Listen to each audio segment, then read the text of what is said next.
It's pretty important, man. I would say if I didn't have a mentor, I don't know if I would have been able to maybe progress in the way that I did, because it's so easy to kind of get, stuck into certain bags and lose sight of, the bigger picture, and especially because jazz is so broad, it's really helpful to have someone that's actually there to be able to guide you and say, okay, this is, but this is the significance of this. This is what swing means. This is what, and I think having that will only, help for whoever is trying to learn the music to be able to pick it up in a way that's the most cohesive, And to take off on that, I'd say that's exactly right. Mentorship is like that other wing that my good friend Tina keeps on talking about. And the wing can be one person, it can be a group of people, it could be an environment. For me, it was an environment. I've had a lot of mentoring in my career, and continue. I mean, when we met, it was mentor student. Now it's mentor student. It is. Yes, it is, dude. But it's great. It's great because that's how it should be. And I can't even list all the mentoring that I've had because it's just a beautiful thing. And without that, it just doesn't work that way. You just don't accomplish the things that you can accomplish without the mentoring. All right. Well, this is gig that we play. It still continues today. COVID, of course, had something to do with that. But it's a Jacaranda, property of Patricia Oakes Laywood and Robert Laywood, who've been very, very kind to us. And they open up their home to have jazz every Sunday at Jacaranda. It's a little oasis in the middle of downtown. And Giveton came out, he was at age 12 with this broke up looking horn. You remember that horn, man? That was yeah, pretty broken. That was just fit for the dump. But I like that horn though. Yeah, it was okay. It just wasn't the real deal. But he made the sound out of it, and he came up and played a song or two with us. And after the gig, we struck up a conversation, and next thing I know, he was at my house listening to music. I must have taken him on 11 o'clock, 12 o'clock that night. Yeah. He left with all my CDs, which is something I never do. And the rest is history. His hunger. Giveton was hungry. It's one thing to love the music. It's another thing to love the music, to really love the music. And I'm passionate about music and jazz especially. And I met in a kid that same passion. So I could talk about music and jazz for hours upon hours. And usually I don't have anyone to talk to. And I found someone in a kid to talk to, and so that was unique. And then his work ethic. I would give him things to listen to or to work on, and right away he would apply it and come back to me, the next day or a week or a month, having absorbed the stuff that I gave him to listen to. And this is a manifestation of those times. It's the true school. I mean, it's the true school, because being in New York, I always wanted to go to New York, and I realized that being at Juilliard, I was able to get a lot of some of the formal training. They have a really, really good air training course, which I had a few great teachers there who, we just be there. I think we did it twice a week. We just go rigorous 1 hour air training. So I think that was really helpful to me. And then once I went down to Smalls, where at the time Roy Hargrove was always there, I was learning a lot about just, the repertoire, the standards. I was learning about, band etiquette. I was learning about, how to play with all types of different musicians from all different walks of life.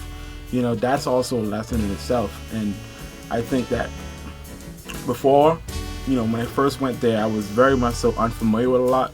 And once I just kept, showing my face and, of course, Roy being there, I was able to gain so much. I think that's part of probably going to be one of the most foundational learning experiences that will be with me forever. You know, you have it. You have a place like New York where it's filled with great minds, right? And what happens is there's this book called Think Rich and Think Rich. I think it's think.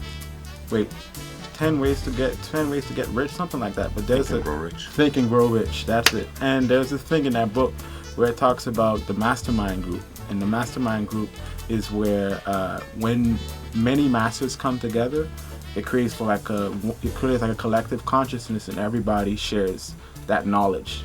And so that's exactly what happens in a place like that, because you meet people that all have been putting that amount of work, that all have been super dedicated in their craft. And so to see people like that, it's not just only inspiring, but it's also you're learning just by hearing them. Every time you see them, you learn something by maybe something they talk about. All the conversations in New York are usually pretty deep, you know, high intellectual conversations a lot of the time, especially when people like Winton is around, or you know, it's just one of those things that you can't replace. And that's why New York is New York, because it's not just like that in just jazz. It's like that in every facet, you know, in sports, in art, in visual arts. You meet so many people. And so even me, I've been working now on, because you know, of course I'm in the jazz scene. I wanted to learn so much about the jazz scene, but I've been forcing myself to go out of my circles, because then I'm able to broaden my knowledge, you know. So yeah, it's one of those things, you know, creating those networks and meeting people is one of the big, this is a big part of being a New Yorker. I'm very proud. I mean, you know, the country is proud. Giveton's making us all look good. Again, you know, the great Larry Willis, who left us a couple of years ago, great pianist, jazz pianist. I was playing with too before he passed. Right, Roy Huggo played with him. You played with him too, didn't you? I played with him once, yeah. Larry Willis once said, if you take care of the music will take care of you.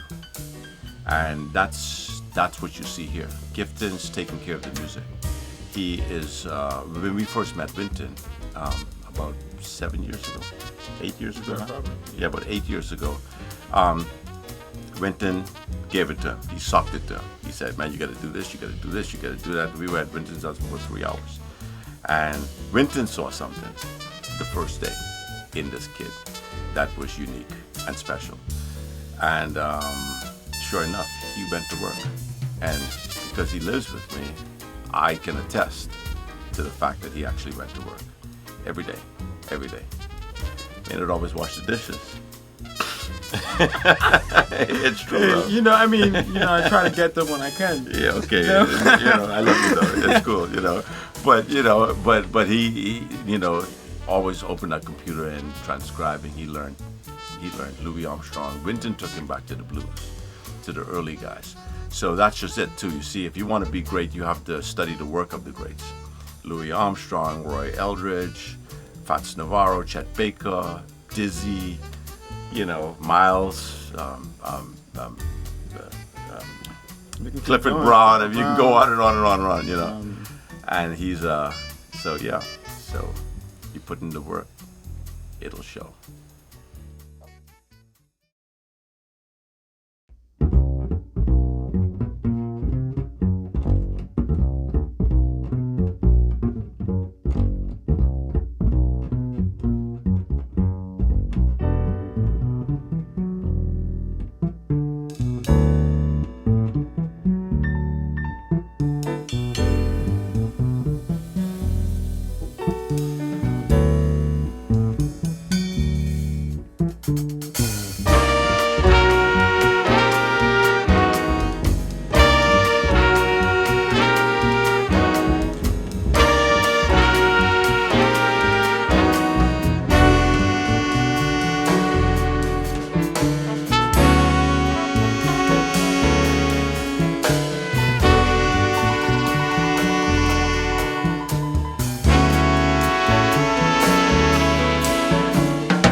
Never.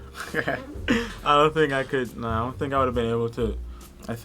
Yeah. I mean, I don't think I would have been able to make it as quick. If anything, it would take me longer. Because I'm naturally a person that always trying to keep going. I am hungry, so I think I would have got there, but it wouldn't have this sort of progression, And I think there's something about this progression that has to be said about someone like Adrian, because he really pours a lot into everyone, not just me, but he pours into a lot in anybody that he, come across, and it has a lot to do with, his selflessness, So, yeah.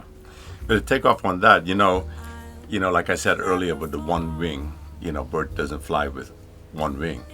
The other wing can be a village. In this case, it was a village. So sure, I did help Giveton, but I had help too, and a lot. We had financial help to make these things all possible. Going to New York, this video, the list goes on and on. So there's a lot of people to thank, for his success, and he's to thank for his success, because you have to put in the work. So you could have a million Adrians, but if you don't take with that trumpet and put in the work and the right work, then this wouldn't all be possible at all.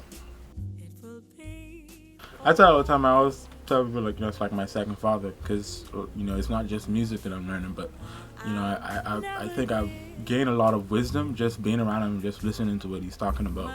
And, that way, I think it has really given me not just a musical advantage, but also a life advantage. You see? So, yeah, so, it's a lot to be said about, someone like Adrian, cause and I'm only 10 years older than him anyway, It's funny. But, it's one of those things, bro. It's like,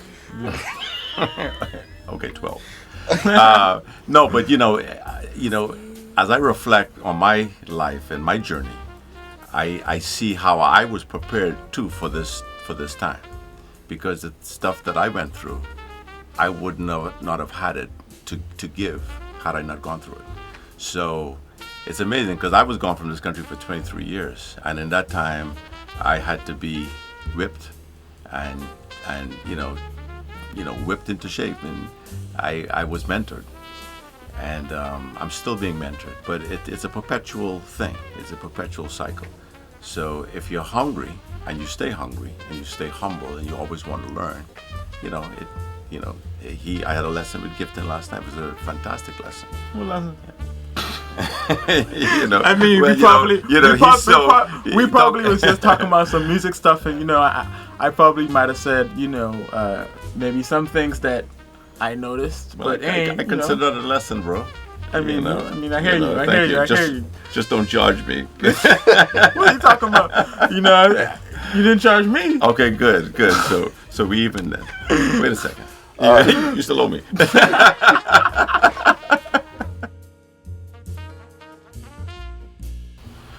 Well, when I came home, I had just come home from living in New York, living in Baltimore. But when I was living in Baltimore, still working in New York, and I wanted to bring New York with me as best I could.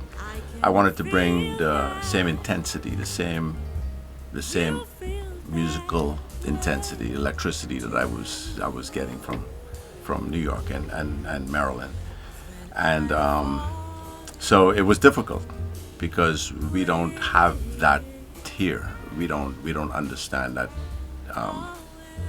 same musical environment. We just don't have it here. So when I met Giveton, I saw in a kid just fire. And then by extension, I met Giveton's brother, Give's son, and I met Eric around the same time, my piano player. And in these kids, I was getting at least like some feedback that was real. It was intense, because these kids were like willing to play, and I'm a musical junkie. So if you say let's go play, I'm ready. They're ready. So we never got tired of playing. So it was every day. It was pick up from school, we playing. Pick up from school, we're playing every day. We eat, we jump in the pool, we play games. They were kids now, so they did things that I didn't care to do, but But as far as the playing was concerned, we always found time to play. That's how the Jazz Cats formed. And in the Jazz Cats, I met his brother Giveton, who was always the playful one in the group. The, one never really serious. And my son Daniel too. He's another playful one. And they're all kids, 10, 8, and 12, and grandfather Adrian on bass. But as far as the talent goes, these kids have the talent and had it from I met them. They already were just ripe for the picking, and just needed some guidance. Giveton is not just a very talented girl with a beautiful voice, but she's a sweet person, and she's so smart. And Giveton too. Giveton is an unusual kind of drummer. Drummers don't usually pay attention to melody and harmony. Giveton does, and Giveton listens. Giveton. Sorry, Giveton. Yeah. Giveton listens closely when he plays. He listens to what's happening around him, which is another unique thing. And Eric, when I met Eric was playing 2 jazz songs, and and he wasn't playing them very well, but he was just another kid who just wanted to learn and not afraid of being told things, and to this day. So we always kept that rapport with one another. The kids are, so honest, and they don't think about what they say before they say it. They just blurt it out. Whether you like it or not is who they are and how they talk. So we grew a family, a love through the music. So it transcends the music. The music is just a symptom of the other deep things that we have here. This is family here. He is my son. He's my son. We have a really great friendship, and that holds true for Giveton, Giveton, Daniel, Hannah, Eric, all of them. They're really brothers and sisters.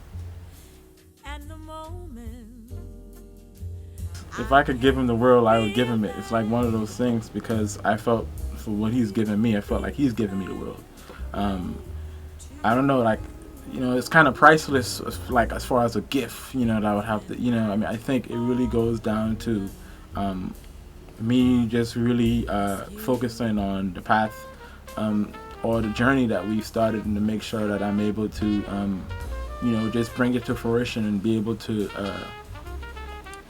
just bring that to life, and just bring the music, or bring the bar of the musical excellence in the Bahamas to a higher level. I think that's really what Adrian is about, is to really have a scene and have people that are about the music, and have people that are interested in playing, have people that understand the music, enough to be able to be interested in playing, or to be able to to listen to jazz music. I think if I can get some of that work done, and just keep on the same path, I think I would make him proud, and I think that would be like the greatest gift that I could give him, is to say that we started this journey, and I'm able to put forth more than what we first started with. So, and let me say, you have made me proud, dude. Every time you play your horn, I'm proud. But beyond that, Giveton's feet are on the ground. Giveton's having all the success. I mean, Giveton was just considered for 5 Grammy nominations. He's played on John Batiste's record. He's played at the Village Band. He's Grammy nominated, actually. Yeah, Grammy, right. John Batiste's song that Giveton's playing on was nominated for a Grammy. He's having all the success. He got the Rising Star Award in London earlier this year, awarded by George Benson. But beyond all of that, it hasn't gotten to his head. He's Giveton, and I can attest to that. And I would tell him, I'd be the first to tell him if I thought otherwise or saw otherwise. And he doesn't turn on and off. What you see is what you get, and I can't see that changing. So I'm very proud of you, dude. Oh.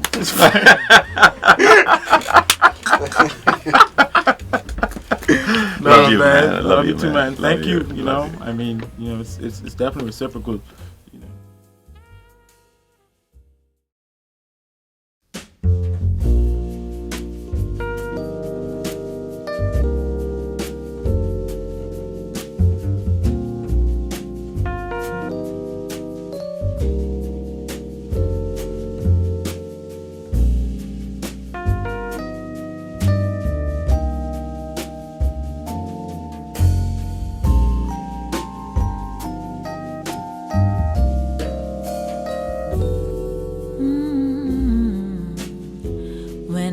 I fall in love, it will be forever,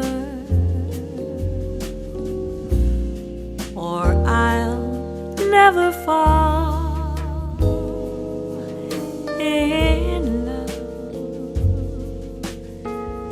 Love in a restless world like this is,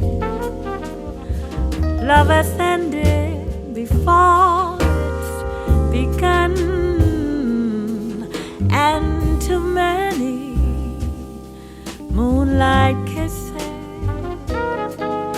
seem to cool in the warmth of the sun. When I give my heart, it will be forever, or I'll never give my heart.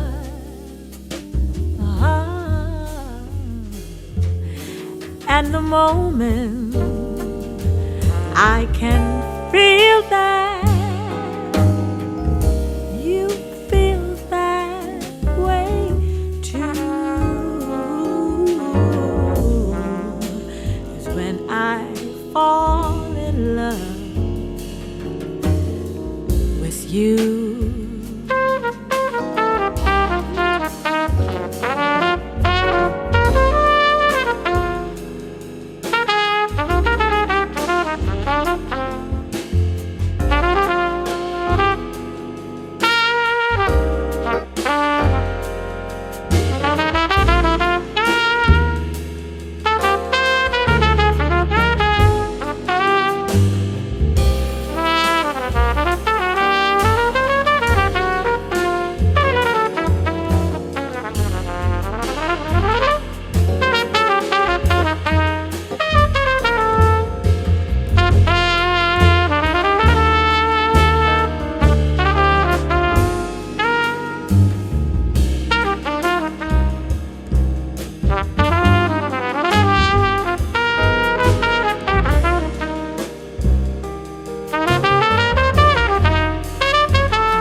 I can feel that you feel that way too. It's when I fall in love with you. Oh, when I fall in love.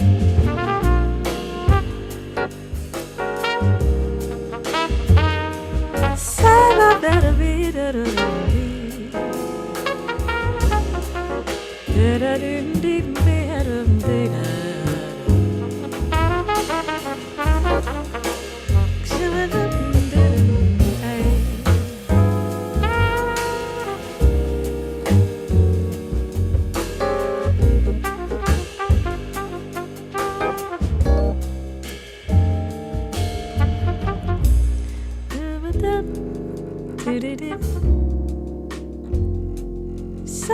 da da da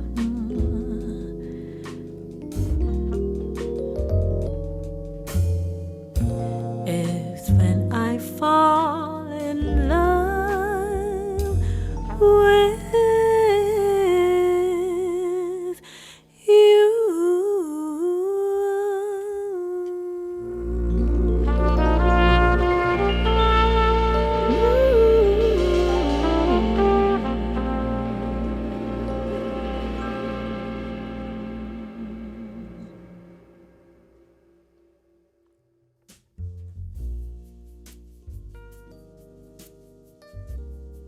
Well, for me, it was always a great help to see the way Giveton was progressing.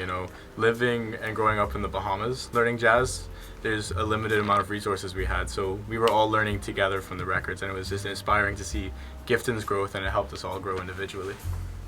Coming to the jazz class has really shown me, a different light, a different path, a different style of music. You know what I mean? Like it's been epic. It's been a ride, and it's kind of insane. it's kind of insane because I've never met people like this, in the same this world in the Bahamas. You know what I mean? It gave me a paradigm shift from what I knew, to something totally different. It gave me a different perspective on music. Okay, Hannah, I didn't you didn't what? find motivation. Okay, so elaborate. Just didn't. No, elaborate. Okay, so yeah, but What do you want me to say? yeah. Seeing everyone in the jazz cats, like Giveton, and get really better, it motivated me to push harder and to play my instrument more. So that's basically all I have to say. Just hearing Giveton voice through the horn, like that made me want to push even harder to not sound like him, but sound better than him. Yeah. And like, 'cause, yeah, even like every time you hear Giveton, you know it's Giveton because like when he plays, you always can tell it's him because he sings through his horn, and I want to do the same, but even better. I feel as if the same way a lot of young people were introduced to rap and like other music, I just feel like young people of our day, they're not exposed to the music the same way I was exposed to it. I feel like if they were exposed to it, maybe if they were exposed to it with an open mind, maybe they can, understand it a little bit more, because jazz has a lot of freedom. For me, I believe that jazz is really important for young people to get into because it's a way of expressing yourself. You can meet a lot of people, working in the rhythm section as a piano player. I play with Gibson and Adrian, and we are the foundation for the rest of the band. So we're all working together, and the better you get, the more we can interact with each other because we have more freedom, because we have the ability to play. So we can interact with each other and play different things, throw ideas at each other, and it's really just like a conversation within the music, and it's really just a great thing for everybody to be a part of.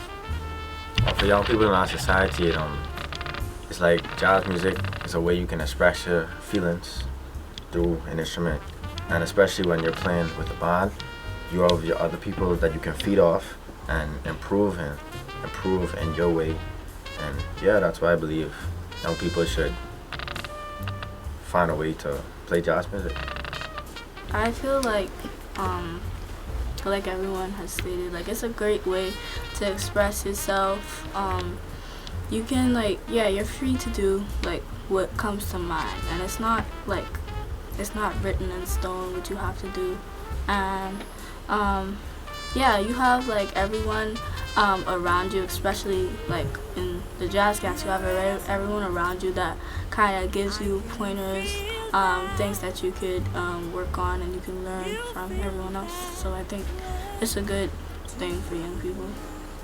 Jazz is very unique also because once you play it, you can't play it no more, and it's already going and improvising also. Once you improvise once, it's already gone. You can never redo it. So that's why I like it.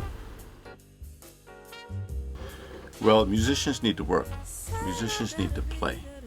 The more I play, the better I get, and the better my band becomes. And not just the better my band becomes, but the better I feel about myself. I can pay my bills. So, I'm an artist.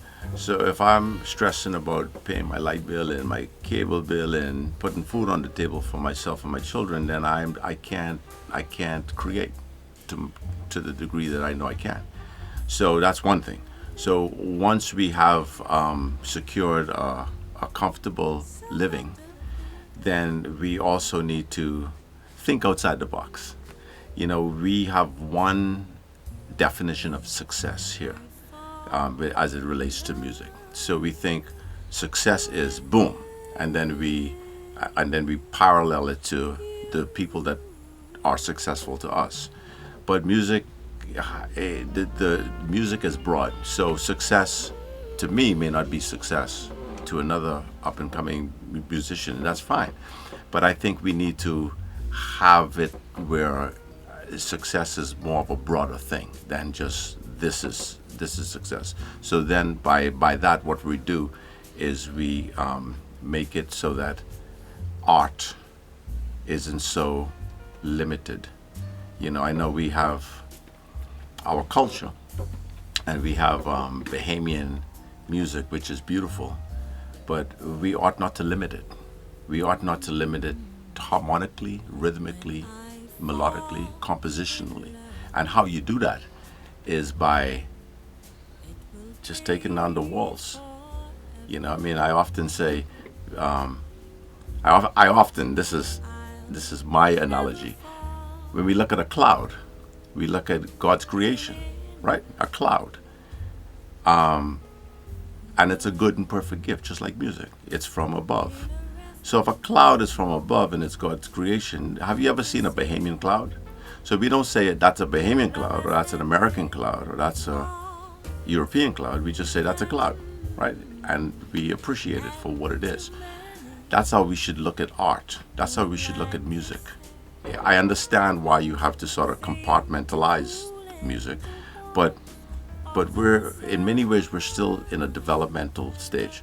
So we ought to think like that, or at least accept music in that kind of way. So then what happens is we don't limit your growth in this art form, because you're on an island, you're on a rock, you don't have Giveton around all the time. You don't have what Giveton has in New York around all the time. So it's incumbent upon you to grow. And if you're limited to by what you have, then your cloud only gonna look that certain way as you develop, because we're impressionable. We need one another to sharpen one another. I was having a conversation before I came here, and one of the things that was mentioned was that, you know, when people fall into things that they only like they stop learning, like, because you only playing the stuff you like, and that was like, to me, I was like, that kind of brought to me so much or I related to that in a lot of ways, but I can connect that to, you know, in all types of fields, you have it where there is a tendency for that to happen, where we build this sort of conservative type of outlook on, you know, what we consider to be good, right? And I think that we shouldn't be as or we shouldn't look at, especially when you talk about music and we talk about what can we do. If there's anything we could do, is for us to explore. We gotta explore more. We gotta explore different options. You know, that way, how would we know that there is something better if we didn't explore it? You see what I'm saying? So it's like, if anything, we need to be more adventurous, and we need to, we need to build that mindset or build that outlook on music in general. And I feel like if we do that, if your environment is the Bahamas, and you're genuinely someone that's explorative and trying to explore different avenues within the music, that's only going to help the Bahamian level of music. Like, it'll only help that vernacular to grow. Like how he was saying, where we're still at the development state, and you know, that's true for a lot of other countries too. You see, and it's like, the countries that do get past that development states are the countries that we are now probably aware of. But it can happen here too. It can happen here too, I think.